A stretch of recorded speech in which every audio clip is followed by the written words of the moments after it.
Most people boiling spaghetti on a Tuesday night have no idea what is actually in the box. We pulled 12 spaghetti brands off the shelves at Walmart, Costco, Target, and 9 more stores across the country, and we checked every one of them against published laboratory testing, corporate filings, and the ingredient panel on the back. Here is the finding that should stop you cold.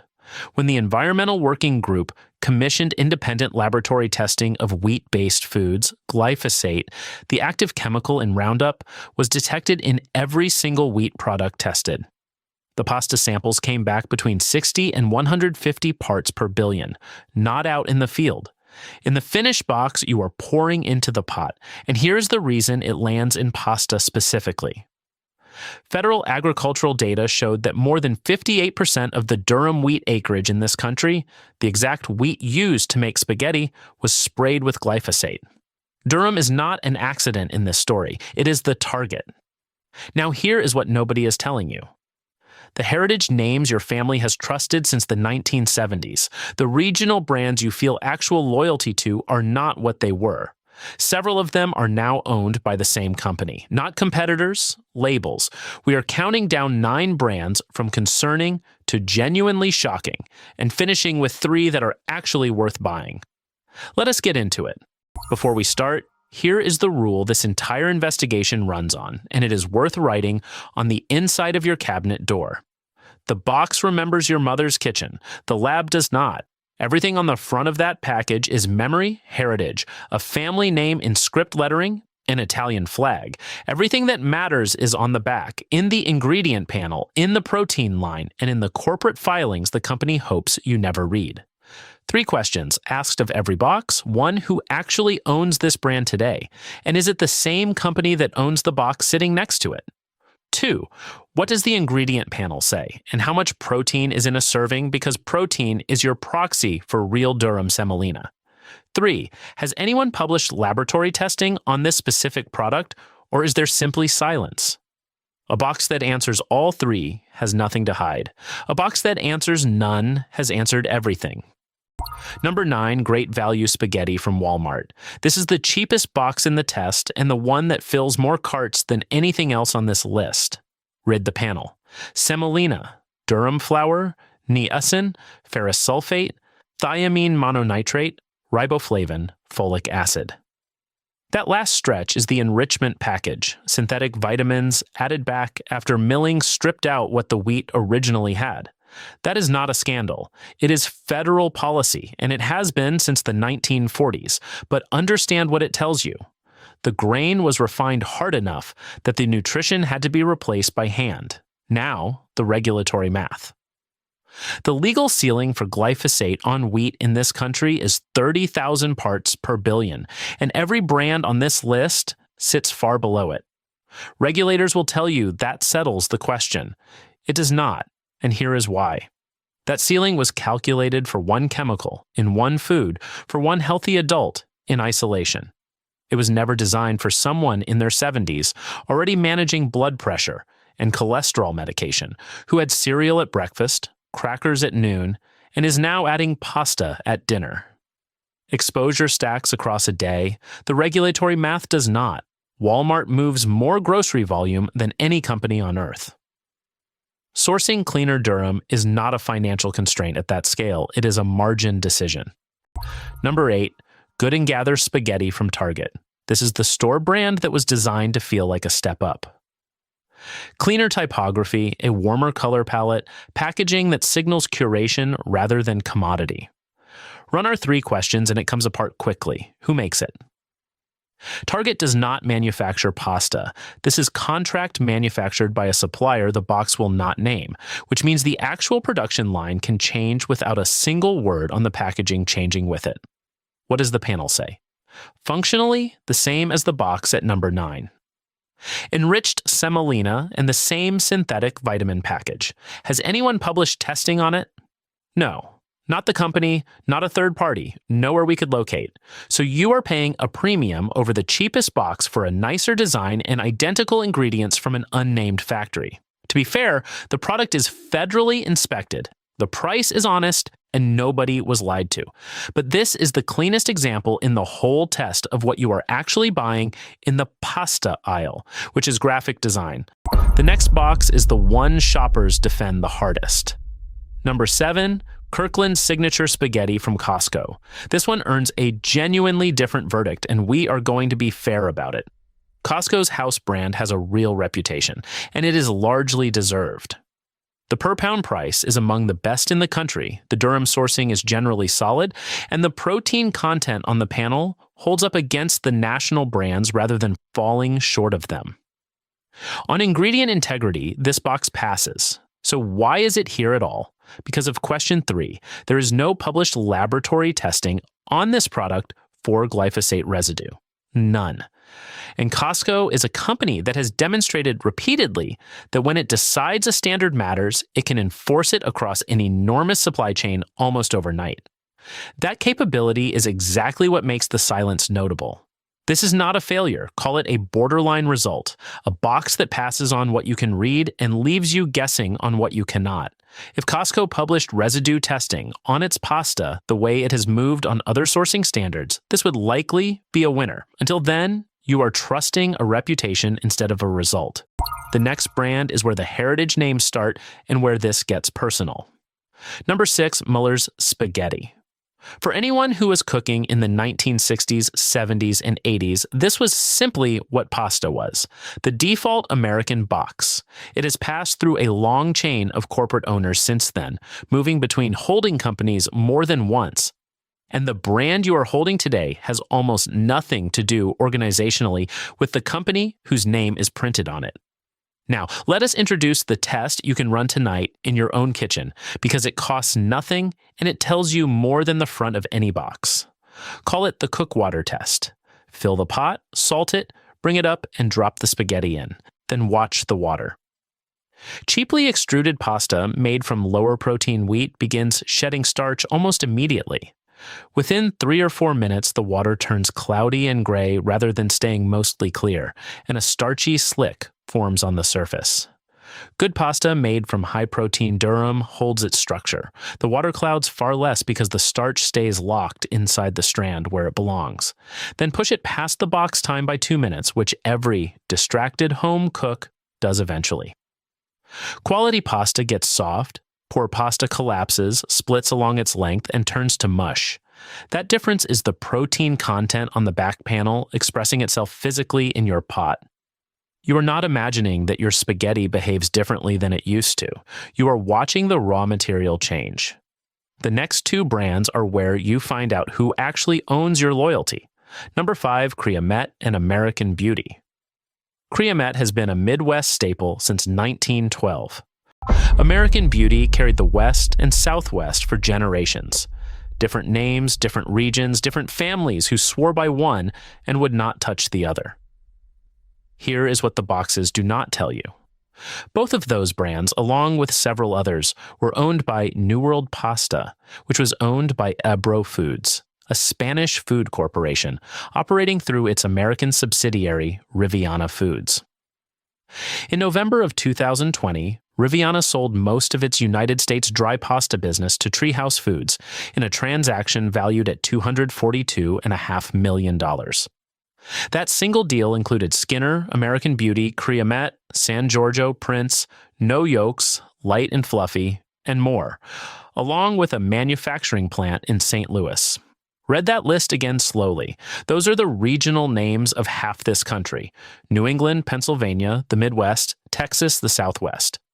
All of them in one transaction from one seller to one buyer with one plant attached. If you have spent 40 years choosing Creamette over the other brand because Creamette is what your mother used, you have been choosing between labels printed by the same organization, not competitors, labels. And the corporate story does not stop there. The next brand shows you what happened after that. Number 4, Skinner Spaghetti. Skinner is a Texas and Southern institution stretching back over a century, and in Texas grocery stores, it carries the kind of loyalty that does not transfer. Skinner went to Treehouse Foods in that same 2020 transaction. Then, in October of 2022, Treehouse sold a significant portion of its meal preparation business, pasta included, to the investment group Invest Industrial for $950 million.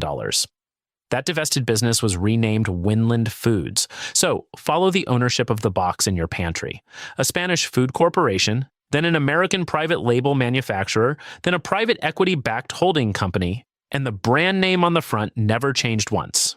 3 owners in under 3 years, and not a single word of it printed anywhere you would see it.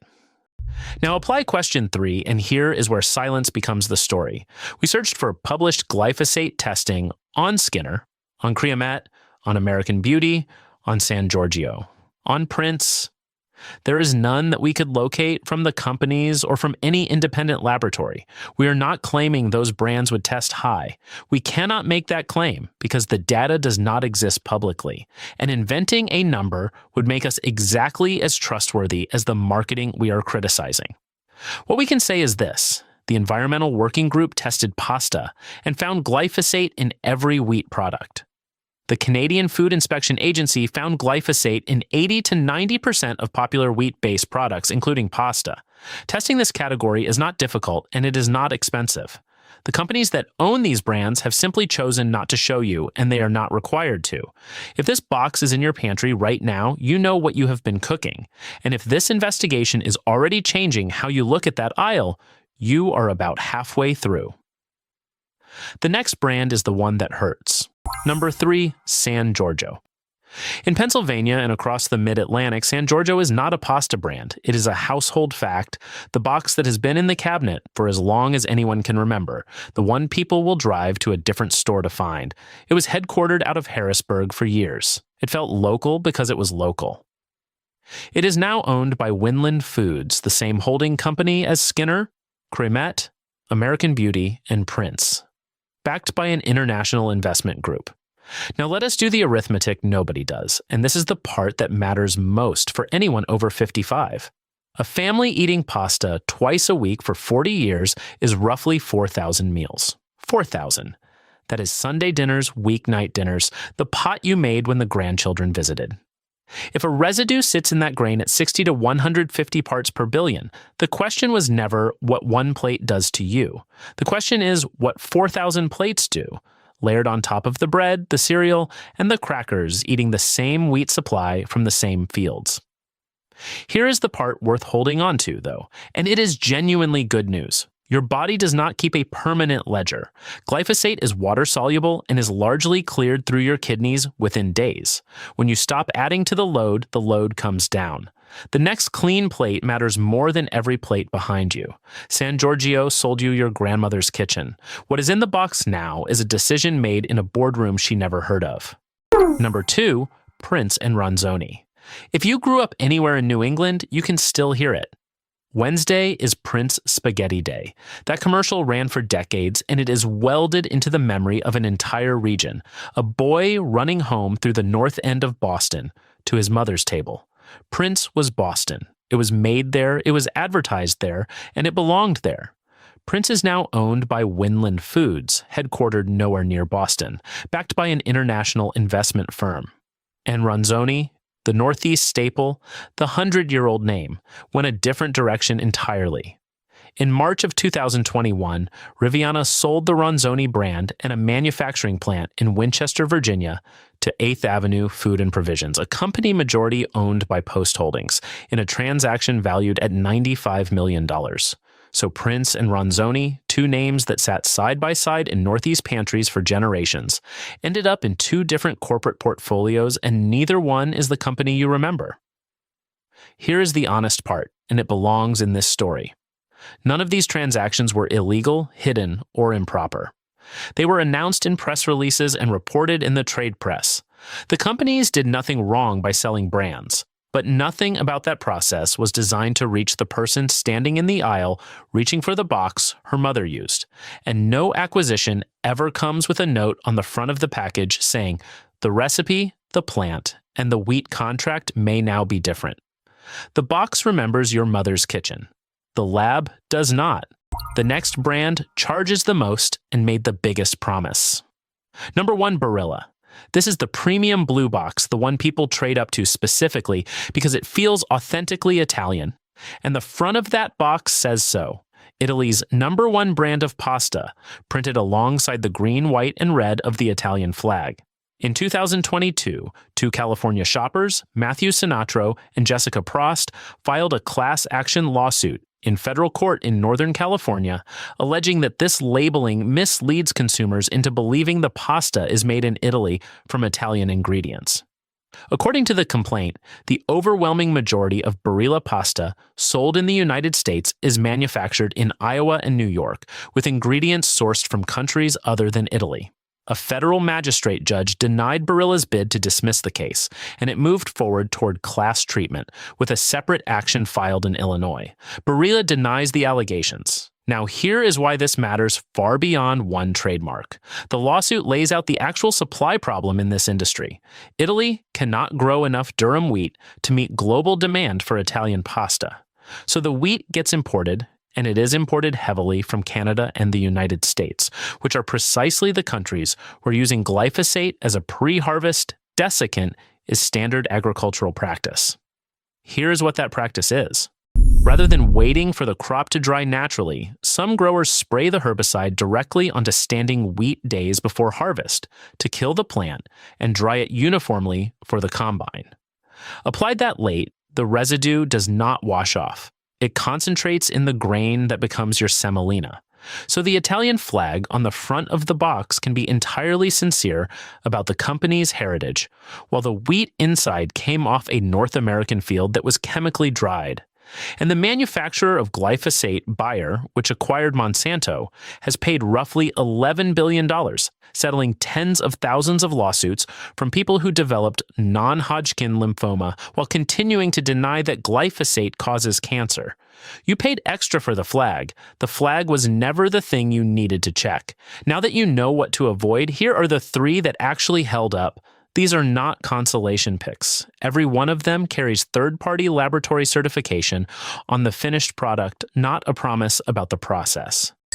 Best option number 3, Banza. This one earns its place for a reason no other brand on this list can claim, which is that it got caught and then it fixed it. Banza makes pasta from chickpeas rather than durum wheat. When the group Moms Across America tested Banza products, the results showed elevated glyphosate. The company did not attack the messengers. It changed its sourcing and pursued certification. Testers then bought 18 samples of the certified product off retail shelves and ran them at 2 independent laboratories. All but one came back below 10 parts per billion, the level most laboratories treat as non-detectable. And the single highest result was barely above it. That is a reduction of more than 540 times against the original testing. And here is the detail that matters most for your kitchen, which we will come back to at the end. When that highest sample was cooked according to the package directions, the glyphosate was non-detectable. Banza is also higher in protein and fiber than standard semolina pasta, which matters if you are managing blood sugar. The texture is genuinely different, and it takes a couple of meals to adjust. But this is the clearest proof in this entire investigation that the problem is solvable when a company decides it wants to solve it. Best option number 2, Bio Naturae. This is organic durum semolina pasta made from wheat grown in Italy on small family farms, and it carries 2 certifications that do different jobs. Certified Organic tells you glyphosate was not intentionally applied to the crop. Glyphosate residue-free certification from the Detox Project tells you something else entirely, which is that the finished product was laboratory tested and came back under 10 parts per billion. That distinction is the single most useful thing in this video. One is a promise about farming practice. The other is a measurement of what is actually in the box. Bio Naturae is real durum semolina, so it cooks and tastes like the pasta you already know, rather than asking you to adapt to something new. Run the cook water test on it, and you will see the difference immediately. The water stays notably clearer, and the strands hold their shape well past the box time instead of splitting. It costs more than the boxes on the avoid list, and availability depends on your store. Both trade-offs are real. They are also the natural result of a company that tests the finished product and publishes the result. Best option number 1, Jovial. Jovial is the most complete answer in this test. The company's pasta lines carry glyphosate residue-free certification from the Detox Project. meaning independent laboratory verification below 10 parts per billion in the finished product, across the range rather than on a single item. The grain is organic and the sourcing is traceable to specific farms rather than to a country. And Jovial does something almost nobody else in this aisle does, which is offer einkorn, one of the oldest cultivated wheats in the world, a grain that was never bred for industrial yield and never entered the modern desiccation supply chain in the first place. For anyone who finds modern wheat sits badly with them, einkorn is worth trying on those grounds alone, though it is not gluten-free and is not suitable for celiac disease. The honest trade-offs. It is the most expensive option here. It is easiest to find at a natural grocer or ordered directly, and einkorn cooks faster than semolina, so you cannot walk away from the pot. But on all three of our questions, it is the only brand in this test that answers everyone. Known ownership, clean panel, published laboratory result on the finished product. Before you close this, here is the one rule worth keeping, and it removes almost every box on the avoid list from your cart with no research at all. Stop buying pasta based on the front of the box and start buying it based on a certification that requires testing the finished product. Certified organic is good and it is worth choosing, but understand exactly what it does. Organic certification verifies that glyphosate was not deliberately applied to that crop. It does not verify that no glyphosate is in the box you are holding, because drift, crop rotation, shared equipment, and shared storage are all real. The certification that closes that gap is glyphosate residue-free, which requires laboratory testing of the finished product against a 10 parts per billion threshold. One is a promise about a process, the other is proof about a result. Second, use the protein line as your quality shortcut. Turn the box over and look at grams of protein per serving. Higher protein means better durum semolina. And better semolina means pasta that holds together in the pot and behaves in the pan. It is the single most useful number on the package and almost nobody reads it. Third, run the cook water test once this week deliberately and pay attention. Clear water and strands that survive 2 extra minutes tell you what you bought. Cloudy gray water and mush tell you that too. Fourth, and this one is free, and it works on the box already in your cabinet tonight. Cook your pasta in plenty of water and drain it properly. In that independent testing we described, the sample with the highest reading came back non-detectable after it was cooked according to package directions. Glyphosate is water-soluble. A generous pot of water and a real drain is not a marketing claim, it is chemistry, and it costs you nothing. And finally, understand the geography of this. In much of Europe, spraying glyphosate on a standing crop days before harvest to dry it out is heavily restricted. In the United States, it remains a normal agricultural practice on the specific wheat that becomes your spaghetti. That is not a failure of the farmer, who is working inside the system available to him. It is a gap in a regulatory framework that was written before anyone was measuring what we can measure now. This was never about scaring you away from a plate of spaghetti. Pasta is not the enemy, and a family dinner is not a risk assessment. This was about the fact that the names you trusted for 40 years were quietly sold twice to companies you have never heard of, and nobody thought you needed to know. Now you know how to read the back of the box instead of the front. If this changed how you look at that aisle, passing it along to someone who has been buying the same brand since the 1970s is probably the most useful thing you can do today.